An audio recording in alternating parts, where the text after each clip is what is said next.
pas malam kedua itu kayak belum sadar juga apa salah aku, terus kayak ada yang ganggu, kayak ada suara jalan di pinggir tenda itu kayak yang injak ranting, ada yang cakar-cakar tenda.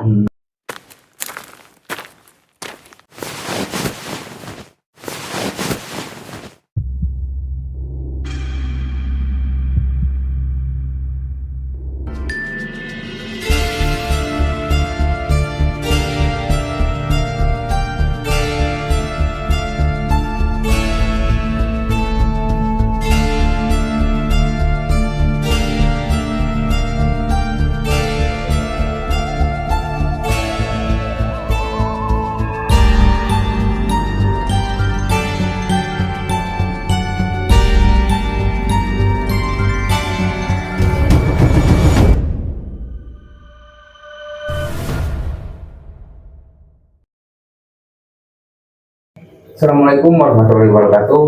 Bertemu lagi bareng kita, saya Doi, saya Sandi, masih di PM Channel Official. Udah berapa lama ya kita nggak upload? Ada kurang lebih 3 bulan ya kan? Karena memang ada kesibukan masing-masing. Oke, buat teman-teman dimanapun kalian berada, semoga kita semua selalu diberi kesehatan, diberikan ringan dan dilancarkan segala urusannya. Amin ya Allah ya Rabbal alamin. Malam ini kita kedatangan lagi Mbak Nana nih. Banana, iya betul. Yang pada di episode sebelumnya itu pernah datang, cuma pada waktu itu berdua ya sama temannya ya. Dan Banana ini untuk malam ini akan menceritakan salah satu pengalamannya, Kang Sandi ini. Yang katanya pas zaman sekolah kan, Doi? Ya.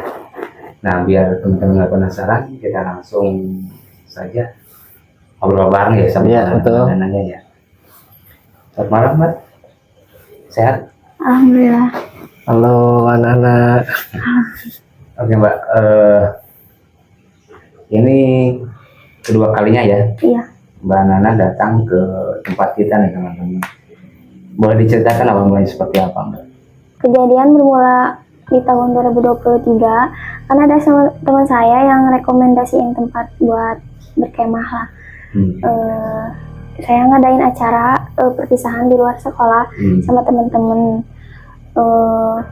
semua setuju, kompak, terus kita berangkat dari sini sekitaran 10 orang lah, cewek sama cowok. Berangkat, setelah berangkat sampai kita ke yang 4 yang direkomendasi sama temen.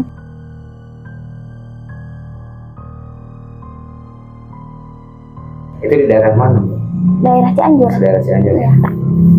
Setelah sampai lokasi, kita biasa pasang tenda, ngobrol-ngobrol, belum ada kejadian apa-apa gitu ya, masih normal aja ya. Ngobrol sambil bakar-bakar, happy-happy, seneng gitu sama teman-teman, asik-asik. Nah, kalau boleh tahu Mbak, lokasi itu memang khusus tempat kemahan atau memang salah satu tempat yang memang belum kerjasama sama orang-orang gitu?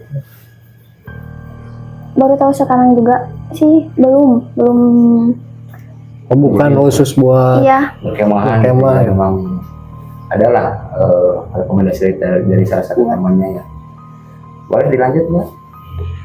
Udah semua acara beres, bakar-bakar, ngobrol-ngobrol, masuk kita ke tenda, tiduran sampai udah kira-kira jam berapa sampai bakar-bakarnya?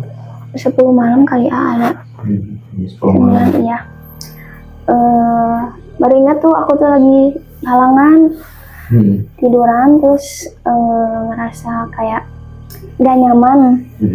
Udah gitu pas diperiksa ternyata benar tembus. Mau minta antar lah gitu, posisi udah tengah malam, udah pada tidur ya. Udah pada tidur, mau minta antar gitu, aku bangunin, gak ada yang ada yang bangun, gak mau ganggu juga. Sendiri lah ya, beraniin keluar. Terus karena tempatnya kayak gak ada tempat pembuangan sampah gitu, aku buang di belakang tenda, di belakang pohon, bukan ke tempat sampah, jadi di mana aja aku buang. Dan karena posisinya emang gak ada tempat sampah ya, jadi kemana aja. Tapi setelah membuang tadi ada hal yang ngerasain apa gitu? Kalau di kan camping 2 hari ya. Di malam pertama teh udah aku buang kembali, udah sadar aku langsung masuk lagi ke tenda, tidur. Setelah paginya biasa, Kerjaan seperti ya, normal ya. dan gak cerita ke siapa-siapa juga. Setelah hari Besoknya. besoknya pas malam kedua itu kayak belum sadar juga apa salah aku, terus kayak ada yang ganggu, kayak setiap malam tuh kayak ada suara jalan di pinggir tenda itu kayak yang nginjak ranting, ada yang cakar-cakar tenda, kan suaranya kedengar gitu.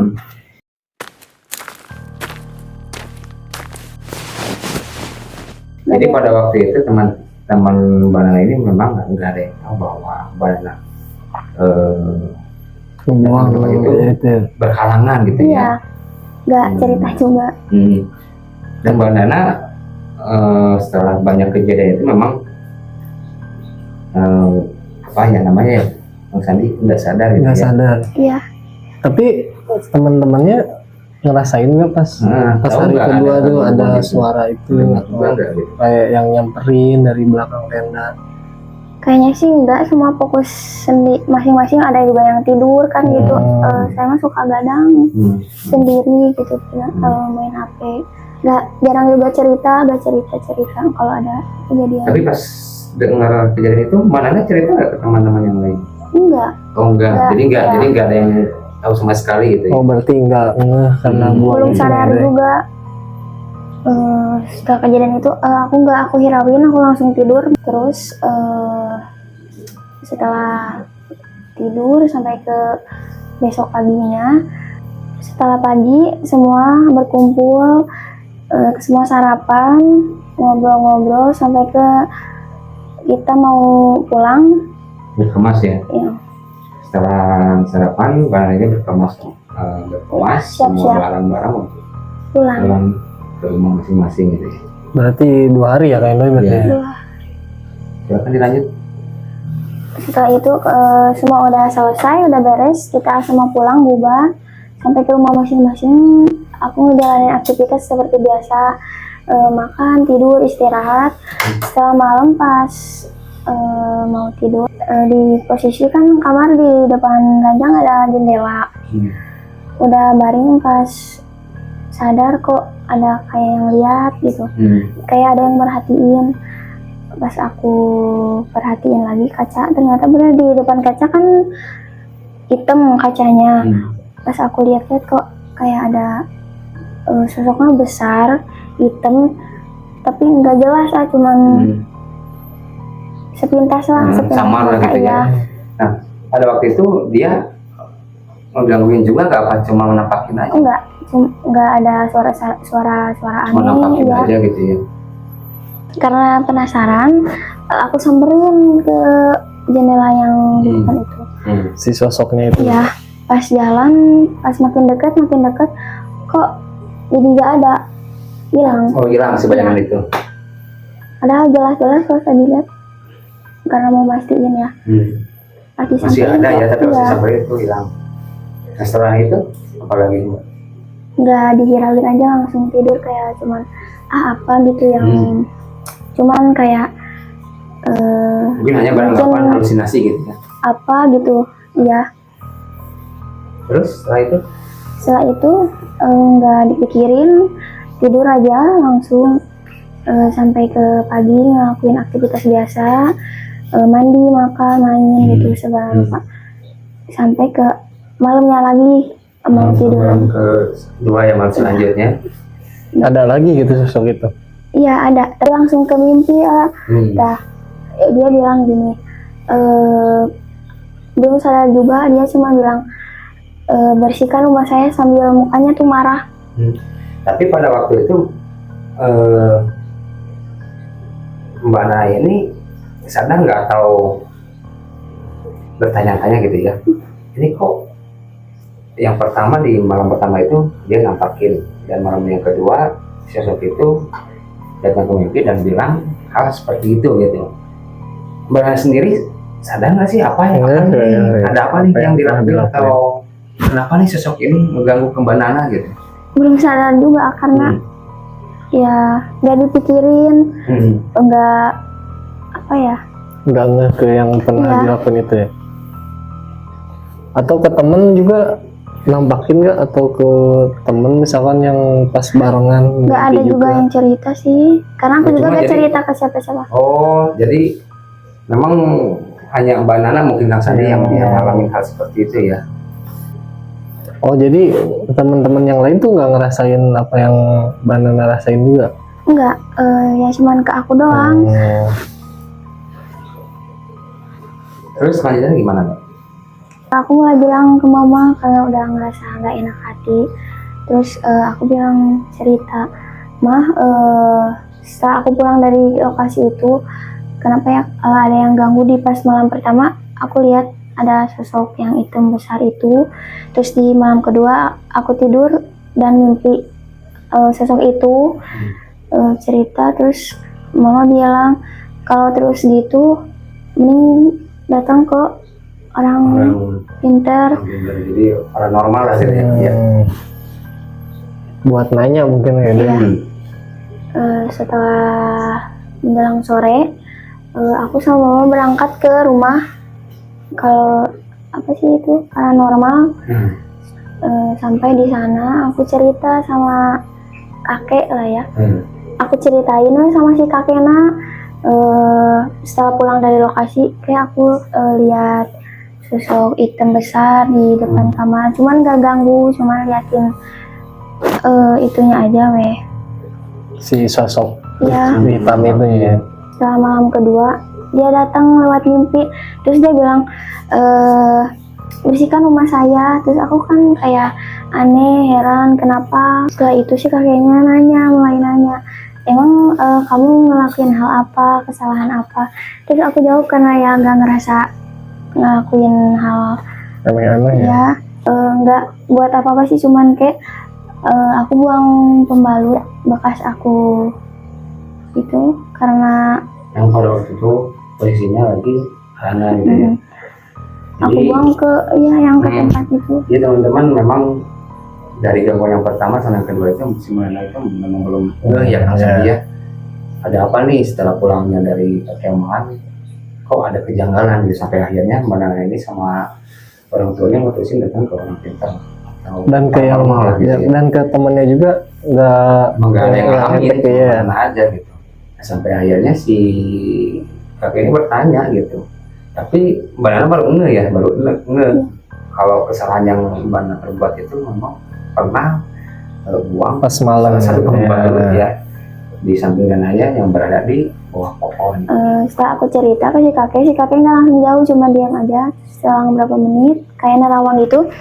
Terus dia bilang, si kakeknya bilang, di tempat kamu buang pembalut itu ada sosok besar, Badan tinggi besar gitu. Ya. berbadan tinggi besar yang marah sama kamu gara-gara kamu buang gara-gara kamu kotorin tempatnya. Setelah itu si kakek bilang lagi, Nana harus balik lagi ke tempat di mana Nana buang kotoran di belakang pohon itu. Jadi setelah si kakek itu bilang, Nana balik lagi nggak ke tempat itu? Iya, singkat cerita. Terus buru-buru aku dari tempat kakek kita pulang, aku sama mama langsung pulang. Di rumah ngobrol gimana baiknya. Terus aku bilang ya udahlah, mau gimana lagi, aku ke sana lagi tapi bareng sama temen, nggak sama mama. Pada waktu itu ditemenin ya sama Iya. teman. Nah, sampai akhirnya Mbak Nana mutusin ke sana bareng teman dan ngambil pembalut itu. Iya, sampai ke tempat aku langsung buru-buru ke tempat yang dimana aku buang itu. Ternyata masih ada. Terus aku ambil sambil bilang maaf karena udah ya ngotorin tempatnya. Nah, setelah Mbak Nana balik ke lokasi itu, ada lagi nggak kejadian di rumah? Setelah pulangnya ke rumah ya Setelah kan. dari situ. Setelah itu sih Apakah masih mimpi apa? alhamdulillah gak ada. Oh, nggak Iya, ada ya. sampai situ aja mungkin. Jadi hanya sebatas masih bilang normal lah, Bang ya. Iya. Orang-orang biasanya kalau misalkan di hutan bisa dibilang angka itu, kalau misalkan kita melakukan kesalahan, ada beberapa kejadian yang memang fatal kan gitu.